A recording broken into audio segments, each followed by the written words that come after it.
Hi, I'm Ron Timmermans, one of the many hosts with the Florida Aviation Network, and this is a great day for aviators. How would I know that? Well, this aviator is in Lakeland, Florida today, and I'm at the 49th Annual International Aviation Expo and Sun and Fun at the Lakeland Linder International Airport. What a great place to be. Beautiful weather, almost all sunshiny skies, no clouds, no rain today. If you got sunscreen and you're at the air show, you're in good shape. You're in a good place to be. So in the studio today, we are going to be doing a number of interviews with aviation personalities and interesting folks, and helping you understand what their commitment to safety is and how they're interacting with the rest of us. My first guest today is Colonel Luis Negron, and he is the wing commander for the Civil Air Patrol, the Florida wing of the Civil Air Patrol. Colonel Negron, may I call you Luis? Absolutely. Okay, good. So it's good to have you with us today. Thank you so much for joining us.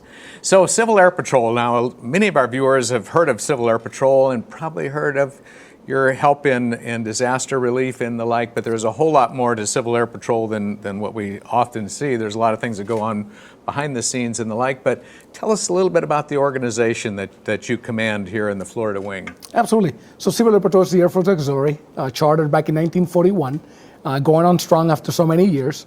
One of the congressionally chartered missions is emergency services. Here in Florida, we have a great partnership with the Florida Department of Emergency Management and the Federal Emergency Management Agency, FEMA. Last year, as you all well know, we got hit with two hurricanes, Hurricane Ian and Hurricane Nicole. Ian being the more severe of those two storms that hit us, that presented a couple challenges for us in the aviation community. Initially, early on, when we knew the storm was certainly going to make an impact on the state, FEMA reached out and said, we would like to get imagery from the entire west coast of the state of Florida. And they were offered, and they asked to see if Civil Air Patrol could do it. And we said, why not? Let's give it a try. That has something that has not been done in the past. So we provided entire imagery of the entire west coast of the state, all the way from Fort Myers to Pensacola before the storm hit. Before the storm. And then after that, we were tasked again to do the same thing. That way FEMA had up to the minute before and after shots of everything, how it looked before the storm and then after the storm. That was invaluable. We provided FEMA over 115,000 pictures. We worked straight for about 16 days, nonstop, from sunrise to sunset, every hour, launching aircraft, resources, ground teams. We did multiple mission sets just in those 16 days, and that was fantastic. It got so busy for us that we ran out of resources. And one thing that's fantastic about Civil Air Patrol, we're just not a state element, we're a national element. So I was able to reach out. I had crews from Tennessee, Virginia, Georgia, Alabama. I had a virtual incident command post. We have over 400 members throughout the nation, including Puerto Rico, Alaska, and Hawaii, participating in a Florida event. So I told my boss, National Commander General Foca, that I am happy to take all the accolades, but they're not really mine. They showcase Civil Air Patrol as one team, one unit. Our training is standard throughout the nation, so it doesn't matter where you come from, you can come anywhere. In our case, in our help to Florida, seamlessly integrated into our mission and provided support. Had crews from North Carolina that never been to Florida and landed, got a quick safety brief and went airborne, providing imagery for FEMA. So FEMA just knows CAP was fantastic. Yeah. They really don't know there was a crew from Virginia or Tennessee or Florida-based crews, but we were so busy. Our members are volunteers, as you well know, so we don't get paid for this. Our members were devoted. A lot of our guys were doing 20-hour days, getting 4-hour naps, essentially, waking up at 4 o'clock in the morning to prep for the next day. Wow. And the response that we received from the state and FEMA was fantastic. They overwhelmingly were extremely satisfied with the product that we provided them. I can imagine. Well, this is wonderful. So you actually were on site and on the coast before the hurricane made landfall and doing this imagery. So what platforms did you use? Mostly Cessna 172s and 182s are our daily bread and butter. Okay. For and us did you have special photographic equipment, or so we use what was called Waldo, which is a special piece of equipment that goes on the outside of the aircraft, and it takes sensory images of the entire shoreline and sends that imagery back to FEMA, and they can pull metrics and other things from that imagery to determine the rise of the water level, for example, existing structures that were no longer there. If you can remember what happened in Fort Myers and Sanibel Island, it pretty much got cleaned off. So we provided imagery before and after so they could compare exactly what was there and what was not. Go ahead. Oh, sorry. That assisted in FEMA being able to return claims for assistance much more rapidly than they would do in the old ways they were doing things. So how much time before the onslaught of the hurricane did you have to do the imaging? Oh boy, that day before. We were asked, we were very, very short notice, can you guys do this? And we said, absolutely, we will do that. So the day before we were flying, before the storm, of course, we said, once the winds get to exceed our operating capacity, we're gonna have to shut down. But we were able to take pictures from Fort Myers all the way to Pensacola and give them, cover everything that they wanted. So they're extremely, extremely happy. Wow. And again, these are volunteers who took time off their busy day and put aside their own home preparation to serve their counties and the state and the nation. That is really amazing. That's a really amazing selfless act on so many people's parts, volunteering through the Civil Air Patrol, and how useful the product that you were able to provide for FEMA, both before and then afterwards. And eventually that, I'm sure, was helpful for the claims that people had to make for here how I was impacted by the Hurricane Ian and Nicole, and here was before, and here's what I'm left with afterwards. I mean, how valuable that must have been for. And it's interesting because a lot of our membership got affected in the Fort Myers area. So after they were able to secure their properties, they still wanted to come and help. So we kind of said, you know what, take your time. There's no rush. There'll be plenty of sorties to do. Make sure your family is safe and everything, and your property is safe. And after that, so we had a plethora of members quickly volunteer to come help, even though they were affected themselves, which is fantastic. Yeah. Speaks to the character of our membership. The character of your members, indeed. So how long after the hurricane made landfall were you up taking the after pictures then? As soon as the weather permitted, once the storm moves out of the way, so the very next day after the storm, we had assets already in place taking imagery, so about a day after the storm. How many aircraft do you have at your disposal in the Florida wing? So in the state alone, we have 26 planes. 26. We have 13 172s, 11 182s, and 2 206s. Oh, okay. So you got some pretty good size aircraft. Yes, then. yes. That's good. And of your members, you said you have about 1,500 cadets. 1,500 cadets statewide, about 2,000 senior members. So roughly 3,500 members statewide.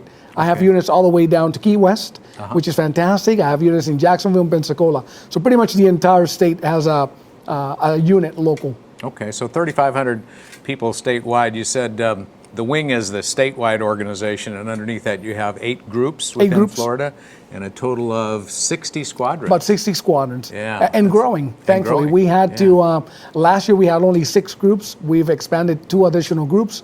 We're looking at dividing another area of the state. South Florida is growing dramatically. So we're increasing our membership, increasing our size. So to accommodate for better span of control, we're dividing and allowing for better span. We have to divide one of our areas into 2 subdivisions. So we're creating a new group, and that's just a result of the interest in the program, which is fantastic. That's good. That really sounds like you're growing, and it's exponential growth and successful as well. So you said about 3,500 members total in the Civil Air Patrol in the state of Florida. Of those, how many of them are pilots? So our membership here, that's a very good question. Our membership here in Florida is about 10% are pilots. 10%. So about 300 pilots in the state, which is fantastic. And that's not counting the usual snowbird that comes north and comes to Florida to fly during the winter. Yeah. So not counting those, we probably have around 400 pilots in CAP. Wow. Just here in the state.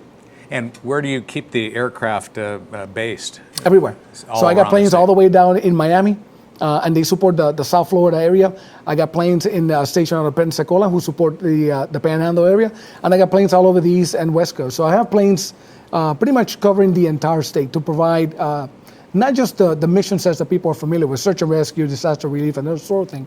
One of our primary missions is to support the youth initiative in providing our cadets flight opportunities. So there's a national shortage of pilots. The Air Force is now paying for CAP cadets to get their pilot's license. Oh, really? Where in the past, they would just get your solo flight, and that was it. Now they're taking that extra step into getting and funding flight school so our cadets can get their pilot's license. And there's no commitment. A lot of people think, well, if you do that, you have to join the Air Force or one of the branches. None of that. The interest is to continue developing aviation and making sure that we have a new generation of pilots coming along. As the older generations are aging out and not flying anymore, we need our youth to start picking up those replacements. Yeah, so there's a big initiative from the Air Force in funding aviation for our cadets so they can get their pilot's license. You know, I'm suspecting that's not real well known. So a young woman or a young man can sign up and become a cadet in the Civil Air Patrol. And if they have an interest in learning how to fly, they can have that effort funded by the Air Force. And that's all part of their desire to build more pilots or bring more pilots online, because as everyone knows, there is a pilot shortage, and it's going to continue and probably get worse as time goes on. Well, what other cadet activities other than flying? If someone's a cadet and doesn't necessarily have an interest in learning how to fly, I'm sure there's other things that for cadets to do. So we do have a lot of events, and some of our bigger events, the Cadet Corps, as we call it in Civil Air Patrol, our main purpose is to mentor, guide, and lead them and develop them into the next generation of leaders. So not all of them choose to be the next military guy. And that's not what we're here for. We're not a recruiting platform or a gateway to the branches of our military. And some of them do. You're not that. We do not do that. Okay. So part of our job is to help them achieve whatever it is they want to do. Whether it's the private sector or going to government or going to the military, we mentor them into several areas. And one way we do that is by our encampments. We have 2 encampments a year, one in the summer, one in the winter. And they have grown significantly. Our numbers a couple of years ago averaged 200, 250. Our last encampment, we have 425 cadets from 19 other states that came down here during the winter, which is fantastic. Wow. And again, that speaks to that one team, one CAP standardization. Doesn't matter where our cadets come from. And we had quite a few from Georgia, Tennessee, and some of the southern states. But we had cadets from Alaska. We had cadets from Puerto Rico come to our encampment here in Florida, which I will gladly say they're all Florida cadets at that time, but really speaks to our training and our core values and how we train the new generation of leaders. So it's fantastic. So we're almost doubled in size too. Now we're looking at how can we safely handle this number of cadets, because it's a lot. So we need a lot of senior member support too. Our senior members, usually we had about 20 or 25. Now, last encampment we had about 50. So there's more interest in our senior leaders to train and help develop our cadets, which is great. So the encampment is what, like a week-long? It's a week-long, we call it a mini boot camp. So they go through that same process of joining a military branch and going to a basic training. Not that intense, obviously, we don't do that, they're children, but they kind of go through the same experiences. For a lot of them, this is the first time they've been away from home. So they have that first and second night's jitters of mom and dad are not here.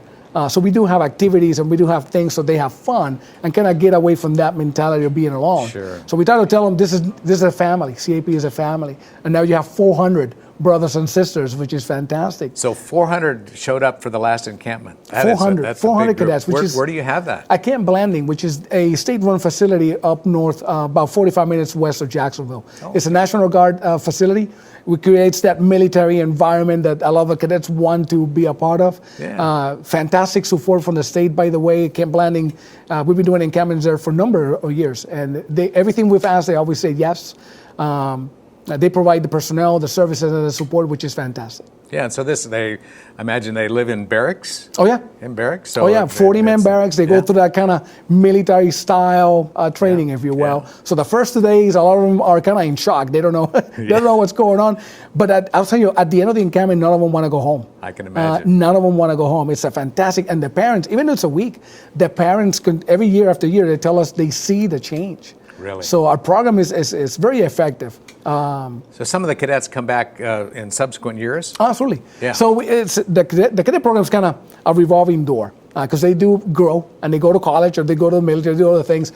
And I don't know the percentages, but a good percentage do come back to the program because, like myself, I started as a cadet. They come back to give back to the program what they learned and make sure that other cadets have the same opportunities we had growing up. So that's another reason why I came back to the program years later. I started as a cadet many, many years ago. And I credit Civil Air Patrol with my career and everything I accomplished. So I keep doing this so that other cadets benefit from what I've been able to do. Wonderful. Giving back, Absolutely. paying it forward, if Absolutely. you will. That's great. That's great. Minimum age for a cadet? 12 years of age or in middle school. So they could be 11 in the 6th grade and join Civil Air Patrol. And do they age out at a certain year? They age out at 21. Okay. They don't have to leave the program. They can stay and continue as a senior member. And there's no age limit for senior members. We have quite a few who are in their 80s and 90s. Wow. Still wear the uniform, still show up at unit meetings, still contribute, which is awesome. That is good. That is good. So do you also actively recruit senior members, or do you just have enough of those that they just... No, we're recruiting constantly. So one of we've growing, which is fantastic to see the growth. The pandemic we lost about 10% of our membership nationwide. And we were concerned that was going to affect us, and it did. Now we're seeing growth that it's kind of hard to keep up with. We're seeing a lot of people interested in doing more than just communicating via computer screen. We're seeing a lot of people come back and want to do things in person. What can I do to serve? What can I do to help? What can I do? So we're seeing a lot of senior members. We're seeing a lot of school growth. We've opened in the past 6 months 5 new school squadrons. We're seeing a lot of interest from teachers wanting to join the program and develop aerospace education and aviation, which is one of the things that they're interested in is the unmanned aerial systems, drones. So STEM has taken off in a great way. So we're seeing a lot of interest in science and technology, and how can we as schools get involved with that? How can we teach them more than just the standard curriculum? Very good. So you mentioned drones or unmanned aerial vehicles, UAVs. So I would imagine you're integrating drones into your operations as Absolutely. well. Give me a couple of examples of that, Luis. So I'll give you a quick example, which I'm very proud of. We had it during Hurricane Ian last year. We had that community got affected. We had a drone team embedded, and they were flying directly in support of FEMA. And because of their skills and their ability, they located an individual who was hurt and injured inside a vessel. And we were credited with saving his life. Had it not been for our drone team flying the marina, we would never found him. That guy had been there since the storm. So he was quickly picked up by EMS and transported to a hospital, and we were credited with saving that guy's life. They would have never found him. There was no way of knowing. So the marinas were not a priority with all the services. Everybody got busy. So because we had a drone in the area, we quickly surveyed the marina, and we found an individual that needed help. Wow, that's amazing. That's a real save for Absolutely. sure. One of many saves, I imagine, that you do as Civil Air Patrol. I know another of your missions is search and rescue, and so generally this is a real challenging issue when somebody is in an aircraft and goes down and doesn't show up at their destination, and their loved ones contact the search and rescue folks, and eventually it comes to the Civil Air Patrol to help with the search and rescue mission. How does that process work? And tell us maybe an example of one that you've done recently. So, depending on the incident and depending on the resources available, we can be notified several ways. Usually it comes from the Air Force Rescue Coordination Center, which is AFRCC, over at Tyndall, which is locally based here in Florida. We'll get notified of either a missing aircraft or missing person, and then we'll start activating our resources. Depending on the geography, the location, all that, we'll pick an asset appropriate for that, and then we'll deploy units, either an aircraft or a ground-based unit with an electronic DA finder, direction finding equipment, so we can find the signal, hopefully from an ELT, electronic locator transmitter, or an EPIRB, which stands for Emergency Position Indicating Radio Beacon.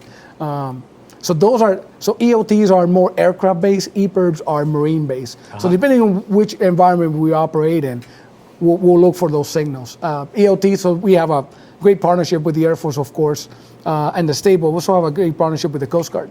So if the Coast Guard is unable to find a source close to land, or depending on how far ashore, we are able to respond and search for that. So some of your search and rescues are for marine craft. Okay, it's not just aviation. Not just aviation, or missing persons. Last year we supported the Coast Guard down in South Florida with a missing person who was reported missing from a marathon going all the way to the Bahamas. So we conducted sorties in support of that mission. Luckily, the individual found safe in the Bahamas. Good. But we assisted the Coast Guard in looking for that boat. So absolutely, we can search. Florida, it's a peninsula, as you know, there's water on 3 sides. So a lot of vessels, a lot of recreation activities. activity going on in the state of Florida. So we do support the Coast Guard as much as we can. Indeed. Well, that's great. Another good partnership between federal agencies. That's wonderful. So the Civil Air Patrol is an auxiliary of the Air Auxiliary Force? of the Air Force, yes. Auxiliary of the Air Force. Of the Air So Force. you do get federal funding, is that correct? We do. We do get congressional funds through the Air Force that are managed by the Air Force and then passed down to us. And what that comes down is to maintain our fleet of aircraft. We are the largest single engine fleet in the world, not just the Really? nation. Wow. 540 nationwide, and of course we have thousands of vehicles that we operate. So a lot of the funding goes to replacing those airframes and those vehicles. A lot of the funding goes into now the pilot initiative, into making sure that our cadets learn to fly and continue doing that. So a lot of the funding goes into maintenance and operations. Yeah. Well, I find it just fascinating that not only do you have a very, very important mission that you accomplish with your cadets and your senior leaders and the like, but you're also training young people to become leaders of the future or leaders of today even, and using some great mentors to help them achieve that end.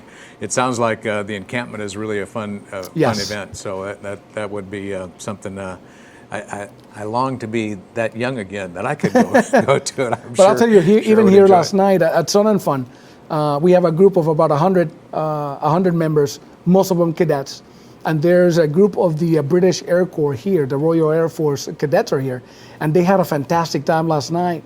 So even not just, and it's great to see just the youth develop, not just CAP, there's Sea Cadets here, there's Royal Air Force cadets here. They had a great time last night. They have some camaraderie, they had food, they played soccer together last night, and that speaks to the volume of just what Sun and Fun is, right? We're bringing all these groups together, we're having fun with each other, not just learning, but getting to know each other. Even our fellow cadets from across the pond, as we'll say, they're having a great time. So cadet activities are fantastic. It sounds like it, and that's interesting to know that you're interacting with the Royal Air Force cadets that are here. As a matter of fact, the Royal Air Force Representative Colonel Wohlgemuth is going to be with us in a couple hours, and he'll be talking with us about their program here at Sun and Fun. So this has been Colonel Luis Negron with the Wing Commander for the Civil Air Patrol of Florida Wing.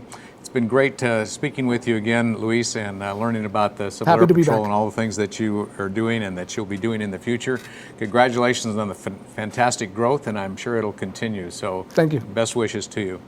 Well, I'm Ron Timmermans with the Florida Aviation Network. This has been another of our mini interviews, so please stay tuned and come back in a few minutes. We'll have yet another interview for you.